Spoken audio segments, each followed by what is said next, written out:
Yo, it's your man with the plan, Mark Solars here with more Persona 5 news. You guys have been hella supportive of my theory video and my analysis of the last trailer, so you guess what? I'm going to be doing more Persona 5 news. Hope you guys like that. I have went on Persona Essentials website and they had an interview with, I think, one of the directors or one of the team that's working on Persona 5R. And we got a whole bunch of actually very, very interesting information on the game. So let's get started. We got the term. They explained why they named the game Royal. It comes from desire to create a polished, extravagant title, which I don't understand because Persona. I don't know. The titles of Persona have always been kind of weird. I think Royals, at least for American standards, Royals are kind of a weird name, but it's all Gucci and Gucci. They could have come up with something better that's more associated with the Phantom Thieves, unless they're going to explain that in game. They decided the title Royal early in development. Why? I ain't saying nothing. The name Royal's fine, but they could have done better, in my opinion. All right, it's time to talk about Kasumi. So they have a whole bunch of information on Kasumi. I don't know. It's a teeny bit spoily. I don't know. Maybe, I don't know. You're in the story, but it's a little spoilies. So Kasumi adds perspectives and flavor to the story. Yada yada yada. Suck his own dick. He says Kasumi was carefully implemented to naturally blend into the story. Yada yada. And the developers are careful not to cause incontinuity design line up with existing characters. So I'm guessing from what they try to do is that they weren't trying to overstep their bounds with Kasumi too much, apparently, from what I'm seeing. But let me read a little bit more. As they proceed in the game, you see a different side of her story from the trailer PV and through her confidant story. Okay, here's the good shit. Unlike Marie, Kasumi's design was made not to appear strange alongside the protagonist, despite being iconic to Persona 5R. So, if you guys don't know, if you guys haven't played Persona 4, I said 5 Golden, 4 Golden, Marie, everybody in Persona 4 was very, not country, but was very casual and not very they weren't fashionable. It was more like the characters dressed like they really wanted to, kind of, and it kind of showed, but Marie had kind of a fashion sense to her compared to the rest of the characters, and it kind of stood out because it was weird. Like if you look at Marie and then look at the rest of the cast of all the other characters, Marie actually looks like she is made by a different person completely. Because Marie looks like Marie looks like she belongs to Persona 5 more than she does Persona 4. But that's just me. Her design straightforward to evoke the classical heroine. I saw this line earlier, and I think this is actually confirming my theory that Kasumi might be the second rival to the Phantom Thieves. If you want to see the rest of that theory, I might have a link to the theory video I have down below. But I think Kasumi is meant to be another type of alternative hero other than Joker and Akechi. Her stance is not alongside the protagonist, but since she's the P5 icon, her Phantom Thief look made her seem like she was paired with the main character. So yes, I don't know. I don't know if they're gonna go the route where she's going to be against the characters and then she's gonna join them later, or she's just gonna join them for a mission or two like Akechi and then branch off. I don't know what the hell they're gonna do with that. But I can't imagine what they're gonna do with her because it's a very interesting angle. They're gonna go with the other angle of the Phantom Thieves because the Phantom Thieves approach is very neutral in society, and it's gonna be interesting to see the other aspect. Akechi was all about doing what society wants, but something tells me Kasumi is gonna be more on the other side of just do it by yourself or do it however the way you want to do it kind of idea. And I don't know. I have to see the game to actually make a theory on that. But it's interesting. Now they're talking about the confidants. They're talking about the counselor, The counselor is going to be expanding on Ryuji and An, which were, other than Haru, were the weakest characters in the story. They were the weakest in the characters in the story because they were fine until the big boys started joining, like Makoto, Haru, and Futaba. When those three started joining, An and Ryuji started to become a little bit not as relevant in the story because An and Ryuji, they were important, but they were important in spirit. But when it came to skills, Futaba, Makoto, and Haru overclassed them by a long shot. And it was and you didn't really see Ryuji and An talk that much about their feelings because Ryuji and An had a lot more story to them than the rest of the characters, kind of, because this their history with a lot of the shit that they had to deal with like preceded a lot of the shit that the other characters were. Some of the characters just jumped in, but An and Ryuji were in this shit since the beginning, and it's just you wish you see more of them in the story. Because Maruki, I think his name is Maruki or Maruki. I cannot say this guy's name out of all the Japanese name. Why can't I say this guy's fucking name? I can't say his first name or his last name. Since he appears as a kind adult, quote unquote, I don't believe that in 1 second. The developers believe the players will enjoy having a different kind of fresh exchange from the confrontations with bad adults. I mean, we got Sojiro, we got Daddy Sojiro, so it's all good. But I have to see how I feel about him. He seemed like he's going to be very laid back, and he's probably going to have a lot of wisdom. I don't know what, other than when they go into An and Ryuji's backstory, I don't know what the importance he's going to have in the long run, because he has got to be part of the main story. As you progress through Kasumi and Maruki's confidants, there'll be different benefits okay, whatever. You get power-ups still with Kasumi and Maruki's confidants. I don't know, they probably broke in abilities, honestly, because what else? They did almost every build that I could think of that an RPG can have, so who knows. There'll be new besides these two, yes and no. Oh, there'll be other, okay, if you ask whether there'll be more confidants besides these two, between yes and no, the answer is yes. So please wait for a follow-up. So there's gonna be more confidants. Ooh, we're gonna have we're gonna have the smash reveals of Persona 5R. Ooh, like they have like 5 different cards and they flip them over and they're like, oh, this is the confidant who does this, or this is the confidant who does this. Ooh, because there's a new semester. There's no way. Most people, it's possible to finish all the confidants in one in the main game. So you got to have a few more to balance that out. Ooh. Okay, I'm excited about that.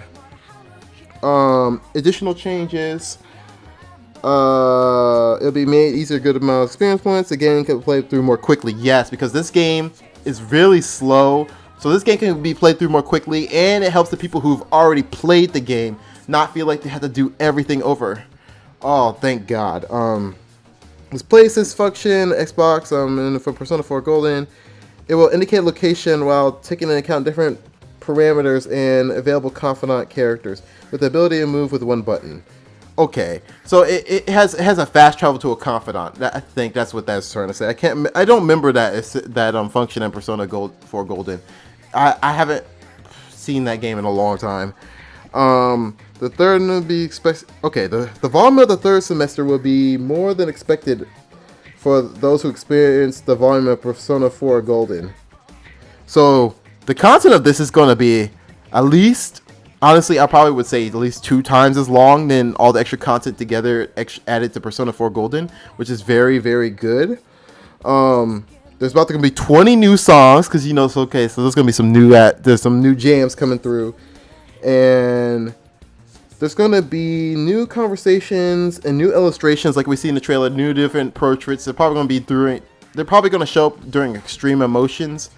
It's like they're probably going to have the regular portraits for just the normal talking. Then for the extreme emotions, it might have them bulge out to the side or something. I don't know. And in development, they brushed up the game, looks cleaner. They added the extra frames and all the other shit. Except for the new characters because they're already updated. Final portions are currently in development, so they're almost finished with it. And if you have save data from Persona 5, you'll gain some type of bonus. Please be a good bonus, I don't know, something good. That I mean, it's something fair, so people who haven't played the regular Persona 5 aren't missing out, but something good still. There'll be no carrying over. And there's a scene where a mysterious new character sleeps in the same bed as the protagonist, and we're going to get to that. And that is supposed to be more quote-unquote Morgana, and we have more evidence of that in a few more slides as I get over, because there's screenshots next. But for those who don't know, just a little bit background information. This is, I think, the main director for this game. Don't quote me on this because I might be wrong, but from what I remember, the main director of this game is the same one who did Persona 4 Golden. So this game is going to have a very similar polish to Persona 4 Golden. I mean, of course, he's going to try to work within the theme. I don't think the main director is working on this anymore because I think I don't know if he quit or stepped down or he's still helping with the game. I don't know. But I do know the Persona 4 Golden person is the one who's doing a good amount of the work of the add-ons for this game.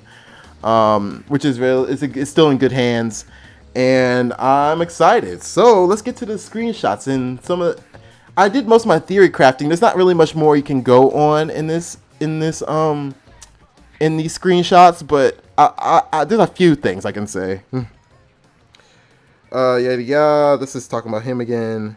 Okay, here we go. So this is the screenshot where Morgana, I'm going to call him Morgana because he's sleeping in the protagonist's bed. There's no way that the protagonist is surprised about anybody else sleeping on him like that, but Morgana, he has the same look as Morgana. He's in his bed. It's probably going to cause a lot of artwork on Twitter and all the other social media platforms that allow risque artwork, off-brand artwork. And I am very curious to how it changes a human. I still think it's something to do with dreams or alternate realities. Yada yada. I'll watch my theory video if you want to see all that crazy shit. But yeah, here's some screenshots, and it's just showing a few more anime cutscenes and few more different angles on Kamoshida's castle. Yada yada yada. There's a lot of them were the ones we've seen before. Okay, down in the right hand corner is Kasumi's critical hit in a little bit more clear detail. Like I said, she is probably going to be in your party at some point. I don't know permanently, I don't know, but she is going to be in your party. Let's see right here. It's showing the principal introducing the counselor, so I'm guessing that's going to probably be. Let's say it's probably going to be in between after you beat Kamoshida and when you get Makoto. I don't know what's going to happen right when Yusuke joins. I don't know yet, but we have to see. The same screenshots, and I forgot to show that screenshot with when you hang out with the twins. So it might be some Elizabeth shit where you hang out with the twins in reality. That might be some fun stuff. Let's see what we got here. Oh yes, they have enhanced enemies in this game. I don't know how I feel about it because the only ones they showed are ones that look very similar to the ones they look very similar to the enemies you already met in the past. And I don't know. Hopefully they're not just like upgraded, like evolved versions of enemies you already know, but new personas. Because I mean, I know some personas look exactly the same, like that unicorn right there. It looks exactly like the ram in the Kamoshida boss battle that just mollywops you. But I don't know what to see. I don't even know. It almost seems like it's the same dungeon. I hope. Are they going to be Wait, I don't. After I think about it, I'm looking at this image. Do you think there's going to be like you can go through a palace a second time? I don't know. Hopefully they. I don't know. It seems weird because that seems like that's Kamoshida's castle. But what's their HP looking like? Their HP is high. It's kind of high. Let me see if I can zoom in on this. I can't. Yeah, the HP looks kind of high. Like they're in the hundreds, like almost the 200s. So I don't know how I feel about that, but that's gonna be interesting. They're showing the little treasure in one of the Kamoshida's palace, that extra treasure, and they're doing that weird thing with the room where it turns red. I don't know what that means. And hanging out with friends, like we were in the trailer. So the top left corner, that is Kamoshida and Mishima, and I've heard a rumor that people think that they're getting rid of An for Mishima, yada yada yada, but I don't believe that. I think what that is supposed to be, remember when Kamoshida in the boss battle, he got rid of all the slaves? He got rid of, he had all the slaves getting, got the ball ready for him when he did his kill shot, yada yada, whatever you call it. So I think that's going to be replaced with actual students this time. It's going to be a little bit more symbolic, and that's going to be actual students there carrying the balls for him. And the students are going to talk during the boss battle to give them more character development. And I think that's going to be with a lot of boss battles that have other characters involved with him. Like a lot of characters, like, I don't know. It's going to have a lot more in depth with the characters that they are interacting with.